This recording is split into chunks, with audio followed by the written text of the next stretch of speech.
केंद्र सरकार ने देश के पूर्व प्रधानमंत्री चौधरी चरण सिंह को भारत रत्न देने का ऐलान किया है।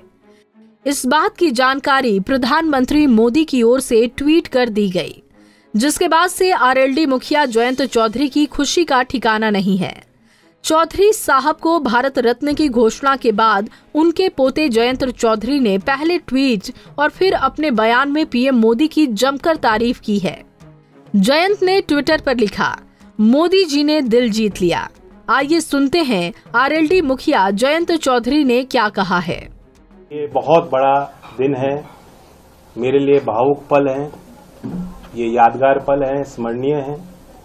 मैं भारत की महामहिम राष्ट्रपति जी को, भारत सरकार को और विशेष तौर पर प्रधानमंत्री नरेंद्र मोदी जी को, क्योंकि उनके विजन का हिस्सा है जो उन्होंने निर्णय लिया, भारत रत्न से नवाजा है। 3 अवार्ड दिए गए हैं, खासतौर से चौधरी चरण सिंह जी को जो सम्मानित किया है। बहुत बड़ा संदेश पूरे देश में गया है। देश की भावनाएं इस सरकार के इस फैसले से जुड़ी हैं और ये साबित किया है मोदी जी ने कि वो देश की मूल भावना और चरित्र को बेखूबी समझते हैं और जानते हैं। शुक्रवार को प्रधानमंत्री नरेंद्र मोदी के आधिकारिक एक्स अकाउंट से एक पोस्ट की गई, जिसमें चौधरी चरण सिंह की तस्वीर को शेयर करते हुए लिखा गया कि हमारी सरकार का ये सौभाग्य है कि देश के पूर्व प्रधानमंत्री चौधरी चरण सिंह जी को भारत रत्न से सम्मानित किया जा रहा है। ये सम्मान देश के लिए उनके अतुलनीय योगदान को समर्पित है। उन्होंने किसानों के अधिकार और उनके कल्याण के लिए अपना पूरा जीवन समर्पित कर दिया था।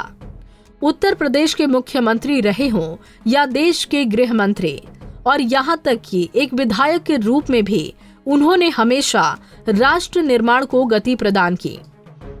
वो आपातकाल के विरोध में भी डटकर खड़े रहे। हमारे किसान भाई बहनों के लिए उनका समर्पण भाव और इमरजेंसी के दौरान लोकतंत्र के लिए उनकी प्रतिबद्धता पूरे देश को प्रेरित करने वाली है। प्रधानमंत्री नरेंद्र मोदी की एक्स पर इस पोस्ट को रिपोस्ट करते हुए आरएलडी मुखिया जयंत चौधरी ने लिखा कि दिल जीत लिया #भारत रत्न, यानी उन्होंने इसके लिए प्रधानमंत्री मोदी की तारीफ कर उनका आभार जताया। इसके बाद सोशल मीडिया साइट एक्स पर नेताओं के ट्वीट की झड़ी लग गई।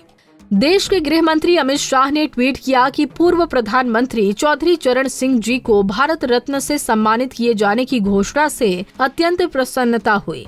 आजीवन किसानों के लिए समर्पित चौधरी साहब ने किसान कल्याण के लिए अनेक कार्य किए।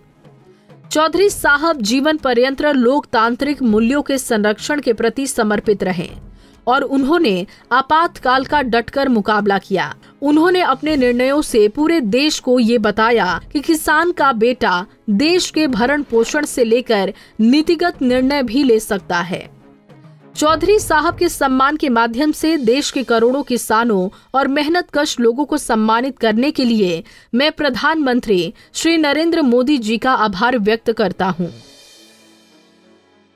चौधरी साहब को भारत रत्न देने के समर्थन में बीजेपी नेताओं के ट्वीट आए तो लगे हाथों बीएसपी मुखिया मायावती की ओर से भी बधाई देते हुए मान्यवर कांशी राम को भी भारत रत्न देने की मांग कर सरकार पर हमला किया गया। मायावती ने अपने ट्वीट में लिखा कि वर्तमान भाजपा सरकार के द्वारा जिन भी हस्तियों को भारत रत्न से सम्मानित किया गया है उसका स्वागत है, लेकिन इस मामले में खासकर दलित हस्तियों का तिरस्कार एवं उपेक्षा करना कतई उचित नहीं। सरकार इस ओर भी जरूर ध्यान दे। बाबा साहब डॉक्टर भीमराव अंबेडकर को लंबे इंतजार के बाद श्री वीपी सिंह जी की सरकार के द्वारा भारत रत्न की उपाधि से सम्मानित किया गया। उसके बाद दलित व उपेक्षितों के मसीहा मान्यवर श्री कांशी राम जी का इनके हितों में किया गया संघर्ष कोई कम नहीं। उन्हें भी भारत रत्न से सम्मानित किया जाए। मायावती के बाद कश्मीर मुद्दे पर किताब लिखने वाले अशोक कुमार पांडे ने अपने ट्वीट से सरकार की मंशा पर कई सवाल खड़े किए। उन्होंने लिखा कि चौधरी चरण सिंह को भारत रत्न लेकिन एमएसपी की गारंटी नहीं, स्वामीनाथन साहब को भारत रत्न लेकिन स्वामीनाथन कमेटी की रिपोर्ट पर चुप्पी, नरसिम्हा राव को भारत रत्न लेकिन उनके आदर्श गांधी नेहरू पर कीचड़। कमाल है।